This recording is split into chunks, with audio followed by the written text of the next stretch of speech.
Emma sighed. Dead failures. She wondered what he would say if she refused to help. She didn't like having anything to do with his projects when she could help it. They always involved children, always had to do with his breeding programs. For all but the first few centuries of his 4,000-year life, he had been struggling to build a race around himself.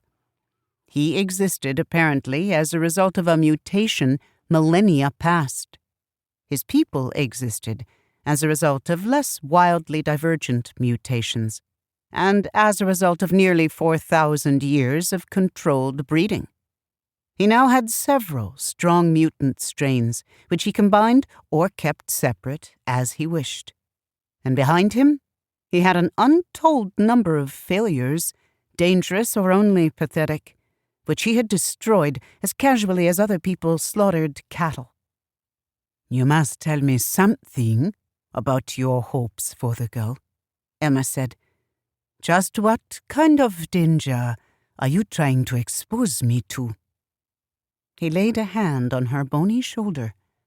"Very little, Em. If you have a hand in raising the girl, she should come out reasonably controllable. In fact, I was thinking of giving you the whole job of raising her." "No, absolutely not. I've raised enough children, more than enough." "That's what I thought you'd say." "All right. Just let me move her and her mother in next door, where you can keep an eye on them." "What are you going to do with her after she's matured? If she's a success, I mean." He sighed. "Well, I guess I can tell you that. She's part of my latest attempt to bring my active telepaths together. I'm going to try to mate her with another telepath, without killing either of them myself. And I'm hoping that she and the boy I have in mind are stable enough to stay together without killing each other. That will be a beginning." Emma shook her head as he spoke. How many lives had he thrown away over the years in pursuit of that dream? Doro, they've never been together. Why don't you leave them alone? Let them stay separate. They avoid each other naturally when you're not pushing them together. I want them together. Did you think I had given up? I keep hoping you'll give up for the sake of your people. And settle for the string of warring tribes that I've got now. Not that most of them are even that united. Just families of people who don't like their own members much, even though they usually need to be near them. Families who can't tolerate members of my other families at all. They all tolerate ordinary people well enough, though. They would have merged back into the general population long ago, if I didn't police them. Perhaps they should.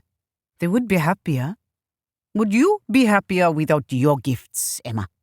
Would you like to be an ordinary human? Of course not. But how many others are in full control of their abilities as I am? And how many spend their lives in abject misery because they have gifts that they can't control or even understand? She sighed. You can't take credit for me anyway. I'm almost as much of an accident as you are. My people had been separated from one of your families for hundreds of years before I was born. They had merged with the people they took refuge among, and they still managed to produce me. And Doro had been trying to duplicate the happy accident of her birth ever since. She had known him for 300 years now, had borne him 37 children through his various incarnations. None of her children had proved to be especially long-lived. Those who might have been were tortured, unstable people. They committed suicide. The rest lived normal spans and died natural deaths. Emma had seen to that last.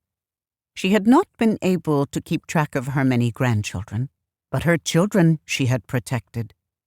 From the beginning of her relationship with Doro, she had warned him that if he murdered even one of her children, she would bear him no more.